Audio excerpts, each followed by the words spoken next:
हिंदी साहित्य के इतिहास के चौथे काल आधुनिक काल के जो उपखंड किए गए हैं, इनका जो विभाजन किया गया है, उसमें भारतेंदु युग, जिसे पुनर्जागरण युग भी कहा जाता है, दूसरा द्विवेदी युग जिसे जागरण सुधार काल कहा जाता है, और तीसरा युग आता है उसके बाद छायावादी युग। तो इस छायावादी युग का आगमन हम देखते हैं कि द्विवेदी युग के उपरांत सन 1918 ईस्वी से 1936 ईस्वी तक माना जाता है। बच्चों, इस संबंध में विद्वानों की अलग अलग धारणाएं हैं। कुछ लोग इसकी प्रारंभिक सीमा 1918 के बजाय 1920 से मानते हैं, कुछ 1922 से भी मानते हैं, और अंतिम सीमा 1936 और कुछ लोग 1938 तक ले जाते हैं। किंतु इसके पीछे हमारा एक ही तर्क है 1918 से 1936 तक मानने का। एक और तो आचार्य महावीर प्रसाद द्विवेदी जी ने 18 तक ही सरस्वती मासिक पत्रिका का संपादन किया था, 18 तक ही उनका विशेष प्रभाव रहा। वैसे प्रभाव तो आज भी उनका है साहित्य जगत में, ऐसा नहीं है, लेकिन एक सीधा प्रत्यक्ष प्रभाव उनका 1918 तक ही देखा जा सकता है, जब तक कि उन्होंने उसका सरस्वती पत्रिका का संपादन किया। दूसरी चीज हम ये कहेंगे कि सन 1918 में छायावाद के प्रसिद्ध एवं युग प्रवर्तक कवि कह सकते हैं जयशंकर प्रसाद जी का आगमन हुआ इस क्षेत्र में, और झरना जो छायावाद की प्रथम कृति मानी जाती है, उसका प्रकाशन सन 1918 में ही हुआ था। तो हम यहीं से सन 1918 ईस्वी से ही छायावाद का शुभारंभ करते हैं, और उनकी सर्व प्रसिद्ध कृति, ये केवल प्रसाद जी की छायावाद की ही सर्व प्रसिद्ध कृति नहीं, बल्कि हम समूचे आधुनिक हिंदी साहित्य की, आधुनिक युग की प्रसिद्ध कृति मान सकते हैं कामायनी को। उसका समापन सन 1936 ईस्वी में हुआ। तो सन 1918 से 1936 ईस्वी तक ले जाने का हमारा एक यही मंतव्य है कि ये झरना से प्रारंभ होता है और कामायनी पर जाकर के पूरी तरह से इसका अवसान हो जाता है, समापन हो जाता है। अब ये छायावाद आया क्यों हिंदी में, इस पर हम थोड़ी सी चर्चा कर लेना चाहेंगे। बच्चों, छायावाद का आगमन द्विवेदी युग के घोर नैतिकता की प्रतिक्रिया के स्वरूप में हुआ। द्विवेदी युगीन कविता इत्तेवृत्तात्मक हो चुकी थी। उस समय नायकों के चरित्र लिखे जा रहे थे, लोगों को बहुत ही मर्यादा में रह करके, बड़े ही अंकुश में रह करके, नैतिकता का पालन करते हुए उन्हें काव्य रचनाएं करनी होती थी, और सब पर यह नैतिक अंकुश आचार्य महावीर प्रसाद द्विवेदी जी की देन थी। तो इस अतिशय नैतिकता और मर्यादा के कारण तत्कालीन युग में यह द्विवेदी युगीन कवियों का मन घुटने सा लगा, अंदर ही अंदर घुटने लगा। वह चाह करके भी अपने स्वच्छंद भावाभिव्यक्ति नहीं कर पाते थे, अपने अंतःकरण के मूल विचारों का उद्घाटन अपने काव्य में नहीं कर पाते थे। परिणाम यह हुआ कि जैसे ही द्विवेदी जी साहित्य जगत से थोड़ा सा ओझल से हुए, उनका ध्यान साहित्य जगत की ओर से हटा कि कवियों ने अपने मन की स्वच्छंद रचनाओं का प्रस्फुटन करना प्रारंभ कर दिया, और उसी को हम छायावाद के रूप में जानते हैं। तो एक वाक्य में कहना हो तो हम कह सकते हैं कि छायावाद का आगमन द्विवेदी युग की नैतिकता और इत्तेवृत्तात्मक कविता की प्रतिक्रिया स्वरूप हुआ। अब देखना है कि छायावाद की प्रमुख प्रवृत्तियां कौन कौन सी हैं, कौन सी ऐसी बातें हैं जो उभर करके आती हैं। हम इस पर सबसे पहले विचार कर लेंगे। छायावादी काव्य की प्रमुख प्रवृत्तियां। बच्चों, आपसे तो केवल दो ही प्रवृत्तियां पूछी जानी है, और वो बहुत ही महत्वपूर्ण जो प्रवृत्तियां होती हैं वो आपको लिखनी होती हैं, तो हम उसी क्रम में आपको बताएंगे। छायावादी काव्य की प्रमुख प्रवृत्तियां। आपसे वैसे वैकल्पिक प्रश्न पूछे जाने हैं, बड़ा ही आसान कर दिया गया है, लेकिन हम उस काल से जितने भी प्रश्न पूछे जा सकते हैं वैकल्पिक, उन सब पर चर्चा कर लेते हैं। तो इसकी प्रमुख प्रवृत्तियां कौन सी हैं, आइए देखते हैं। सबसे पहली प्रवृत्ति जो हमें देखने को मिलती है छायावादी काव्य की, वो है प्रेम एवं सौंदर्य का चित्रण। सौंदर्य का चित्रण। छायावादी काव्य में सर्वत्र प्रेम के उन्मुक्त रूप का चित्रण किया गया है, लेकिन फिर भी यह हमें ध्यान देने की बात है कि कहीं भी इसमें मर्यादा नहीं डाली गई है। रीतिकालीन कवियों की तरह से कहीं भी किसी कवि ने मर्यादा लांघने का प्रयास नहीं किया है। हाँ, ये अलग है कि इन कवियों ने अपने अंतःकरण की प्रेमाभिव्यक्ति को स्वच्छंद रूप में प्रकट करने का प्रयास किया है। चाहे वो कामायनी हो, चाहे निराला जी की रचनाएं हों, पंत की हों, महादेवी वर्मा जी की रचनाएं हों, सब कहीं हम देखते हैं कि उसमें प्रेम, अंतःकरण से में उत्पन्न होने वाले स्वच्छंद प्रेम का प्रकटीकरण किया गया है। और जो दूसरी इसकी विशेषता हम देख रहे हैं, इतना समय नहीं है बच्चों, क्योंकि ये इसमें बहुत लिमिटेड रूप में हमें आपसे बात करनी होती है वीडियो बनाने के दौरान, बहुत कम शब्दों में काफी बातें कहनी होती हैं। तो दूसरा है प्रकृति का मानवीकरण। प्रकृति का मानवीकरण, यह एक बहुत बड़ी विशेषता है छायावादी काव्य की। प्रकृति का मानवीकरण। मानवीकरण से तात्पर्य होता है कि प्रकृति में हम मानव का आरोप कर लेते हैं। प्रकृति में नदी, तालाब, झरने, वन, समुद्र, इन सब में हम सौंदर्य देखते हैं और उसमें किसी सुंदरी का आरोप कर देते हैं, और उसी पर जो है हम सुंदरी का आरोपण करते हुए अपनी कविता लिखते हैं। यह होता है प्रकृति का मानवीकरण। बच्चों, ये एक प्रकार का अलंकार है। मानवीकरण अलंकार होता है, जहां निर्जीव सत्ता को, प्राकृतिक वस्तुओं या दृश्यों को हम एक सजीव मान लेते हैं, उसी को कहते हैं प्रकृति का मानवीकरण। इसको अंग्रेजी में पर्सनिफिकेशन भी कहा जाता है, और ये एक अलंकार के रूप में चलता है। तीसरी विशेषता जो हम इसकी देखते हैं वो है रहस्यवादी भावना। रहस्यवादी भावना। रहस्यवादी भावना से तात्पर्य होता है कुछ ऐसी बात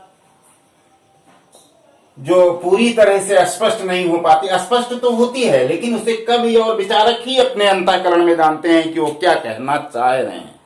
रहस्य का मतलब होता है कुछ गुप्त, कुछ छिपी हुई बातें करना। महादेवी वर्मा इत्यादि मैं नीर भरी दुखी बदली और अनेक कविताओं में कहती हैं, पता नहीं चलता वो अपना आत्मनिवेदन किससे कर रही हैं, अपनी विरह गाथा किसको सुना रही हैं, लेकिन वो एक अव्यक्त सत्ता है होती है जिसे हम ब्रह्म कह सकते हैं। तो यहां पर जो आत्मा और परमात्मा के गूढ़ संबंधों को दिखाने का प्रयास किया गया है, उन संबंधों को, गूढ़ संबंधों को जिस लौकिक भावना के द्वारा दिखाया जा रहा है, लौकिक प्रेम के द्वारा दिखाया जा रहा है, वही लौकिक प्रेम की जो निगूढ़ता होती है उसी को ही हम रहस्यवादी भावना कहते हैं। देखने में तो लगता है कि कोई कवि या कवित्री किसी अव्यक्त सत्ता, पुरुष या स्त्री से प्रेम करता है, उसके विरह और मिलन की उत्कंठा लिया, उसके विरह की पीड़ा में तड़प रहा है, उससे मिलन की उत्कंठा उसके मिलन की उत्कंठा लिए हुए अपने आंसू बहाते रहते हैं। तो यहीं पर यह कविता रहस्यवादी होती है और इस रहस्यवादी भावना को हम छायावादी काव्य में सर्वत्र देखते हैं। और चौथी जो महत्वपूर्ण विशेषता इसमें हम देखते हैं वह है करुणा, निराशा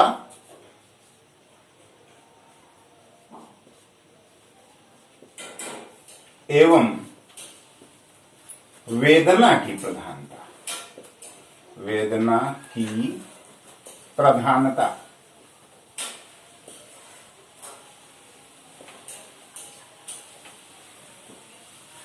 इस काल के सभी कवियों में, लेकिन विशेष करके यह चीज हम महादेवी में देखते हैं।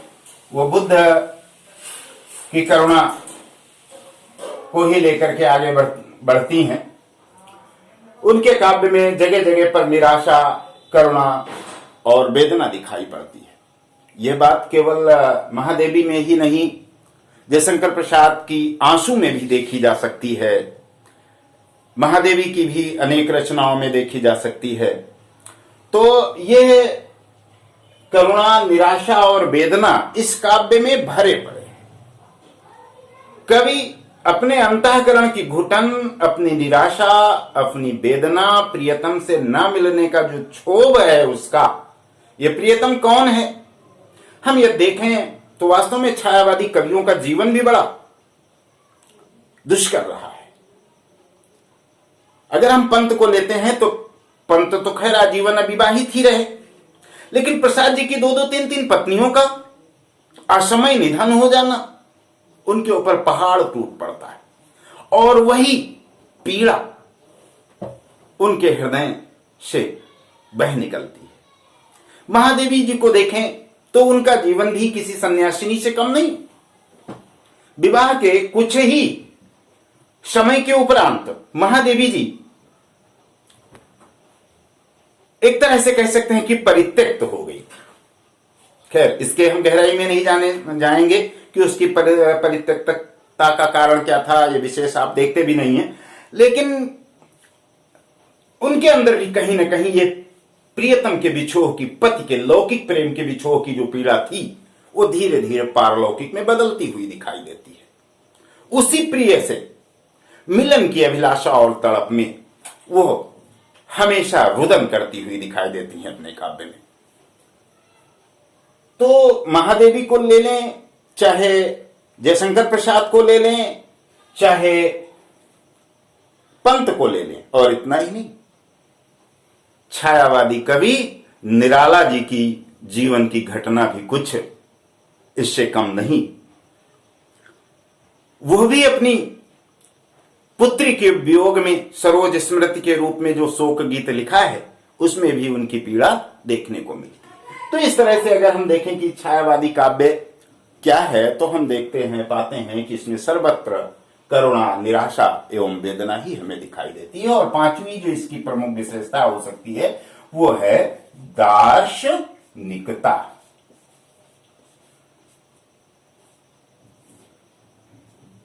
देखिए, दार्शनिकता क्या होता है? दार्शनिकता वास्तव में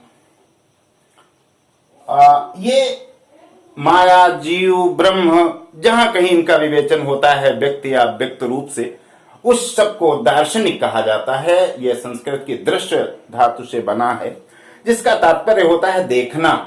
तो जो कवि, लेखक, साहित्यकार, ऋषि, युग दृष्टा होते हैं, जो अंतःकरण की आंखों से ही बहुत कुछ देख लेते हैं, जीव और परमात्मा का क्या संबंध है, जगत से उनका क्या नाता है, माया किस प्रकार से उनके जीवन में अवरोध बनाती है, इन संबंधों को, इस तरह के विचारों पर जो लिखता है वह दार्शनिक कहा जाता है। तो यह चीज भी, यह विशेषता भी इस काव्य में हमें देखने को मिलती है।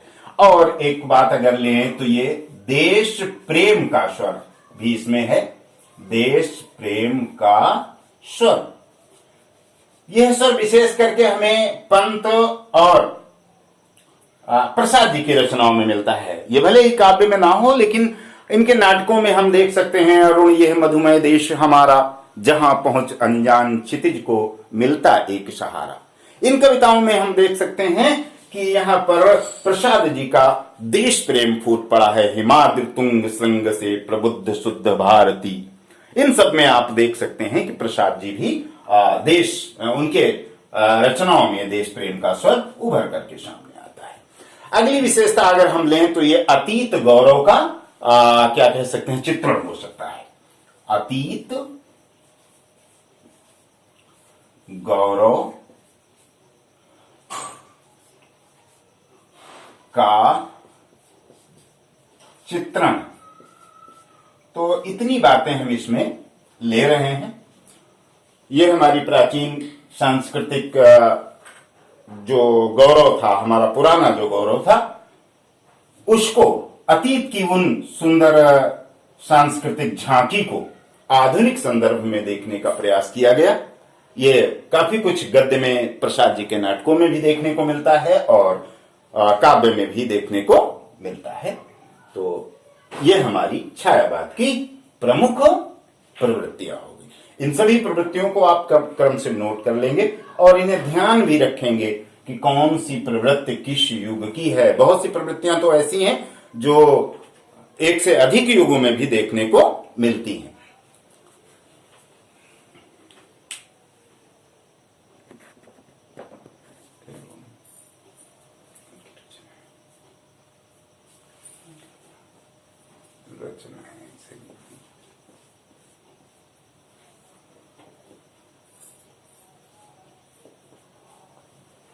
बस